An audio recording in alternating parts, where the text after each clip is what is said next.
Oke, selamat pagi para audien. Kali ini saya akan menjelaskan ini hal yang pasca bibit ya. Media ruang inkubasi. Ruang inkubasi itu pasca bibit. Terus apa itu? Ini. Jadi proses setelah open backlog itu pembibitan. Pembibitan nanti di video berikutnya saya akan menjelaskan bagaimana proses pembibitan itu berlangsung. Kali ini pasca pembibitan. Rak yang ada di sini, ini salah satu ide saya sendiri untuk membuat susunan rak agar bisa steril pasca bibit. Tetapi namanya menanam itu ada yang bagus, ada yang tidak gitu. Nah, ini usia coba Mas ke sini Mas. Ini usia yang ya saya jelaskan ke kamera. Ini usia masih umur 2 hari ini ya. 2 hari. Ada yang umur, kalau yang atas ini sudah 1 minggu. Jadi 1 minggu, kita ambil contohnya ya. 1 minggu ini umurnya, nah ini Miselium jamur tiram itu sudah separuh. Ini termasuk bagus loh. Ini miseliumnya tebal sekali. Ini menandakan ya kalau menanam itu juga ada resikonya juga.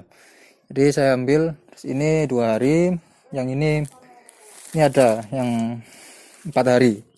4 hari ini mulai berjalan. Biasanya kalau sudah 5 hari itu cepat biasanya ya. Biasanya cepat. Untuk yang pertama itu memang resikonya tinggi. Tapi kalau sudah berjalan kayak gini, insya Allah sudah bisa dipanen. Inkubasi juga kita bisa melihat ya. Ada yang kena bakteri. Nah, bakteri itu semisal kayak gini. Ini coba lihat Mas, dekatkan Mas. Ini kena bakteri hijau kayak gini. Ini ya bisa dikatakan gagal, tapi kegagalan itu bukan salah satu kita untuk berhenti. Tapi dalam menanam ini mungkin kegagalan 10% itu sudah bagus. 5% sampai 10% itu insya Allah sudah bagus. Terus apalagi ya? Di dalam inkubasi itu juga tempatnya harus tertutup, semisal kayak ya kita bisa menggunakan paranet. Paranet ini di double Mas ya, di double itu juga di double. Tapi kalau semisal kalian mempunyai banner atau peredam panas yang lain, bisa kalian lakukan.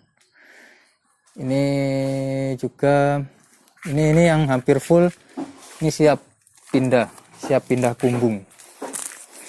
Jadi misal kayak gini, ini mulai dipindah ke kumbung dan siap untuk dipanen nanti.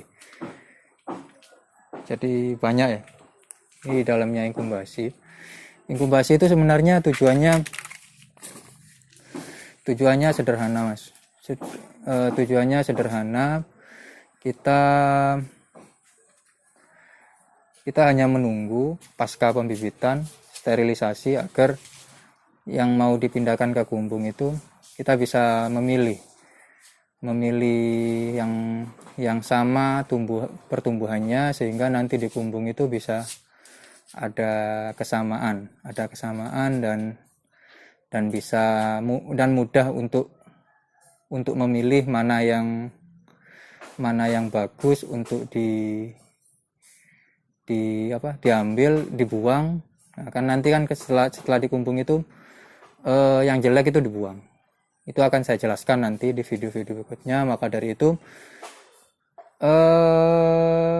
silakan di-subscribe untuk mengetahui video-video berikutnya. Terus ada pertanyaan lagi sedikit. Mas, suhu di ruangan inkubasi itu seperti apa? Nah, untuk suhu itu memang dari dulu saya nggak pernah menggunakan temperatur suhu. Tapi yang jelas temperatur suhu yang ada di sini ini ya Yang penting tidak panas. Kalau saya berpendapat, saya nggak pernah mengukur memang ya. Saya nggak pernah mengukur, tapi nggak panas gitu aja.